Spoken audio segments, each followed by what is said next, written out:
When someone suffers a severe brain injury, they might lose the ability to speak. But the brain, it doesn't just go quiet. Nope, it sends out this really urgent, physical message using the body's own posture. And that's the message we're going to decode together right now. So what we're looking at here are two very specific, totally involuntary postures, Decorticate and Decerebrate. They look really different, and that difference tells doctors and nurses a critical story about what's happening inside the skull and, crucially, where it's happening. All right, first up, let's talk about Decorticate posturing. And there's a fantastic little trick to remember this one. Just keep this in your head. The arms move toward the core of the body. We'll circle back to that for sure. So what exactly is it? Decorticate posturing is a sign of some serious damage to the pathways that run between the brain and the spinal cord, specifically the corticospinal tracts or even the cerebral hemispheres themselves. And the key detail, the thing you really need to remember, is the location. This damage is happening above the brainstem. So if you were to see it, what would it look like? Well, the arms, the wrists, the fingers, they're all flexed, kind of pulled in super tight towards the chest. It's this really rigid, unmistakable position. And while that's happening with the arms, the legs are actually extended and rotated inward. Okay, let's start putting together a little comparison table to keep all this straight. So on one side, we've got Decorticate, with those flexed arms and the damage happening above the brainstem. We'll get to the other column in just a minute. Okay, so what does this actually mean for the patient? Look, there's no sugarcoating it. It is always a sign of a severe brain injury, no question.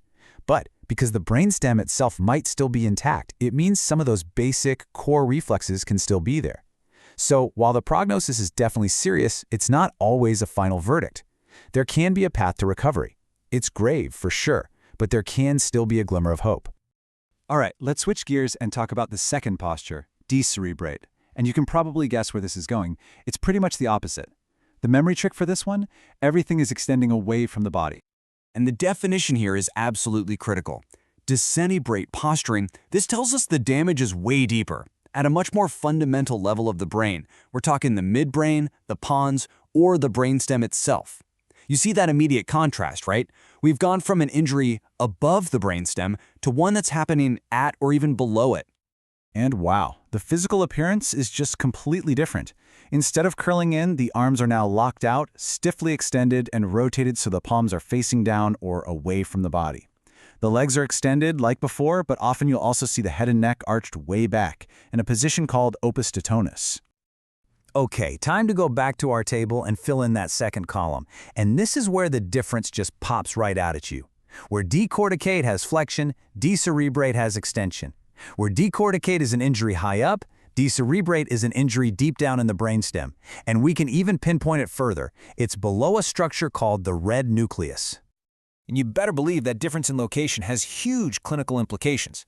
Decerebrate posturing indicates a much more severe level of brain injury. It's linked to much worse outcomes and is often, unfortunately, considered a pre-terminal sign, which is a clinical way of saying it's a warning that the brain is under so much pressure that a catastrophic herniation could happen at any moment. So let's recap. We've got two totally different postures, and they're caused by injuries in two totally different places in the brain. Now let's really dig into the why. Why does this happen? It all comes down to this really crucial dividing line right there in the brain. If you remember only one thing from this entire explainer, let it be this. The way the arms look, whether they're flexed in or extended out. That's just the outward clue. The real story, the crucial difference, is the location of the injury inside. Is it above the brainstem, or is it at or below it? That's the million-dollar question. So let's get into the nitty-gritty, the actual mechanism. See, in a healthy brain, you've got the cortex, the thinking part, which is constantly putting the brakes on more primitive reflexes. With decorticate posturing, that brake line from the cortex is cut. So a different pathway, the cerebrospinal tract, takes over, and its default move is flexion, pulling the arms in. But with Decerebrate posturing, the damage is so low down that it knocks out both the cortex and that cerebrospinal tract. So what's left? An even more primitive pathway, the vestibulospinal tract, is now running the show. And its only job? Extension, pushing the arms out. Okay, so let's bring it back to those simple memory aids we talked about, because now you can see the science behind them. Decorticate, the arms go toward the core. Decerebrate, the arms extend away from the body. So simple, so powerful, and hopefully really easy to remember now. You know, at the end of the day, this isn't just some academic exercise in neuroanatomy. This difference, this line in the sand, directly translates into a patient's chances of survival. Let's just put it out there, plain and simple. Both postures mean the injury is incredibly severe, period. But decorticate is seen as less grave. Why? Because the damage is higher up. That leaves the brainstem, the part that controls your breathing, your heart rate, all the stuff that keeps you alive, potentially safe and sound. Decerebrate, on the other hand, implies that very control center is in jeopardy, and that is why the prognosis is so much worse.